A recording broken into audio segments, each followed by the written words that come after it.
बोकारो के नामी इलाके कोऑपरेटिव कॉलोनी में बीएसएल के जमीन पर अवैध बाउंड्री वालों के साथ साथ सोसाइटी के सचिव पर सोसाइटी के बॉयलेज को ताक पर रखते हुए रुपए निकालकर उसका दुरुपयोग करने जैसे कई गंभीर आरोप कोऑपरेटिव कॉलोनी प्लॉट संख्या 193 में अखिल भारतीय आर्थिक पिछड़ा समाज के राष्ट्रीय अध्यक्ष एसके मिश्र ने प्रेस वार्ता कर लगाया है कि उन्होंने कहा कि बोकारो प्रबंधक द्वारा उत्तरी पश्चिम शोर पर बन रहे बाउंड्री वाल पर रोक लगाई गई है।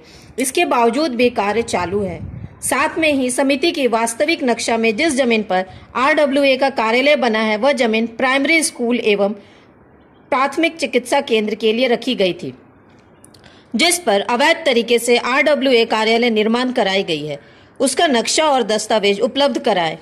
वहीं जब इन सभी सवालों पर बीएसएल के प्रो मणिकांत धान पूछा गया तो उन्होंने कहा कि फिलहाल इसकी उन्हें कोई भी जानकारी नहीं है। उन्होंने कहा कि अगर ऐसा कोई मामला है तो उन पर बीएसएल द्वारा विधि सम्मत उचित कार्रवाई की जाएगी। इस बारे में मुझे पूरी जानकारी नहीं है। ऐसे में अब सवाल यह उठता है कि बीएसएल के इलाके में फेमस इलाकों को कोऑपरेटिव कॉलोनी में गैर कानूनी तरीके से अवैध निर्माण किया जा रहा है, जिसकी जानकारी तब तक बीएसएल के प्रो साहब को नहीं है और शायद इसकी जानकारी नगर प्रशासन को भी नहीं, या फिर कहीं जानकारी है पर जानकारी नहीं होने को सोवंग तो नहीं रचा जा रहा है। कारण जो भी हो, पर इस तरह के मामले में तो यही कहा जा सकता है कि रसूखदारों के लिए सब कुछ जायज है। नियम कानून तो केवल गरीबों के लिए ही होती है। Steel housing construction society limited का इंक्रोचमेंट, अनैतिक पूर्ण कार्य और हम मेंबरों का एज ए मेंबर भी हम कंप्लेन किए हैं और जो पैसों का दुरुपयोग हो रहा है उस पर हमने आपत्ति व्यक्त किया है और सचिव से लिखित मांगा है कि इसका आप जवाब दीजिए। मैंने दूसरी चिट्ठी दी परसों तरसों, उसका भी कोई जवाब नहीं, इसके पहले भी दिया, कोई जवाब नहीं आ रहा है। और इनके 3-4 गुर्गे हैं। हमने पूछा है उनसे कि आरडब्ल्यूए है क्या। आरडब्ल्यूए तो कोई संस्था है नहीं मेरे अंडर में।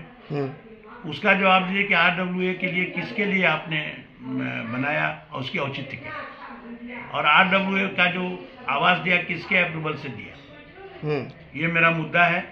और जो उसको साज सज्जा किया और उसका जो बाउंड्री लगाया उसे क्या इनकम है सोसाइटी का, अगर सबलेट किया है क्या जरूरत है सबलेट का, पहले तो हमने पूछा है। नंबर दूसरा उनको पूछा है कि जब बार बार बीएसएल कह रहा है कि अनधिकृत जमीन इंक्रोचमेंट पर आप काम कर रहे हैं, तो इंक्रोचमेंट को पर वो अपना हमारा पैसा क्यों लगा रहे हैं जबकि फिर टूटेगा, इसका जवाब मैंने मांगा है। तीसरा उनको हमने कहा है कि पहले यहाँ ठेला रिक्शा ये सब नहीं लगता सोसाइटी के अंदर में, आप क्यों लगवाया। और चौथा है कि हमारा जो कॉमर्शियल कितने प्लॉट है इस सोसाइटी में जिनसे आपको कॉमर्शियल टैक्स कितना आ रहा है, और जो ये आजकल इंक्रोचमेंट ही तथाकथित 3-4 इनके गुर्गे हैं, जिसमें अमर राय है, कोई गुप्ता है, एक मिंटू है, ये 4 ही आरडब्ल्यू है क्या। अच्छा, मेरा एक सवाल है, जब सेक्रेटरी साहब बोलते हैं कि हमसे ये काम नहीं हो पा रही है सोसाइटी के, इसलिए हम आरडब्ल्यू को ग्रुप बना करके काम करते हैं, तो ऐसे में जितने भी सोसाइटी के मेंबर हैं क्या उनको इस्तीफा दे देना चाहिए। मैं ये पूछना चाहता हूं कि अगर आप अक्षम हैं तो आप सेक्रेटरी बने क्यों, क्या उनको इस्तीफा देना चाहिए। एकदम इस्तीफा मांग कर रहे हैं, हम तो मांग कर रहे हैं कि वो उनको इस्तीफा दे करके पूरी कमेटी भंग करके इज्जत से सोसाइटी को बचाने में उनको, क्योंकि 80 साल के हैं और उनकी मानसिक संतुलन अगर ठीक नहीं है तो फिर ये क्यों इस तरह के काम कर रहे हैं जहां हमारा पैसा सोसाइटी का लॉस हो रहा है। आप बताइए, 20-25 मीटर का मेरे पास लिखित आया है जो कि उनका मीटर चल रहा है लेकिन उसका बिलिंग नहीं हो रहा है। कई घोटाले में सेक्रेटरी साहब का भी आपने उजागर कर रहे हैं। एक और मामला है, पूर्व के जो सेक्रेटरी थे उसमें शॉपिंग सेंटर में इनका मकान बना हुआ है, जबकि वो बायलॉज में स्टाफ से कोई नोटिस नहीं है कि शॉपिंग सेंटर के अंदर में मकान होना चाहिए। मैं पूर्व सचिव को धन्यवाद भी देता हूं।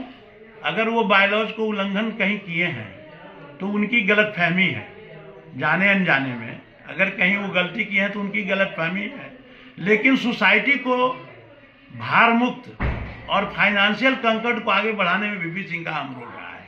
पहले सोसाइटी का सर्विस चार्ज हर साल फ्लैक्चुएट करता था, तो इन्होंने ये ऐसा जरूर काम किया, थोड़ी कहीं गलती हुई होगी, वो क्षमा के लायक इसलिए है कि सोसाइटी के मेंबरों को फायदा हुआ। आज इतना रुपया कलेक्शन चार्ज, वही हमारा क्लब है, एक भी बुकिंग नहीं होता था।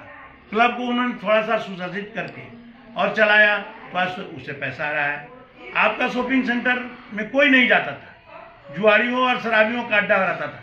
बीपी सिंह ने उसको बढ़िया मॉडिफाई किया, तो कहीं गलती उन्होंने किया है, मैं ये नहीं कर सकता। लास्ट और आखिरी सवाल, बीपी सिंह के घर के सामने जो इंक्रोचमेंट हुआ है या फिर बाउंड्री वॉल जो कैप्चर करके रखे हैं, ये पीडब्ल्यूडी के तहत आता है। 2 बार नोटिस हो जाने के बाद भी इन लोग ने तोड़ नहीं रहे हैं, क्या कहते हैं इसमें? मैं तो पूरे इंक्रोचमेंट उन्हीं का नहीं, जो भी रोड साइड में बहुत सारे अभी मकान बन गए हैं। अभी ये सचिव जो है 413 से पैसा लेके आप देख लीजिए, 413 प्लॉट वो रोड में जाकर के बाउंड्री किया है, और इनके गुर्गे उससे पैसा लिए हैं।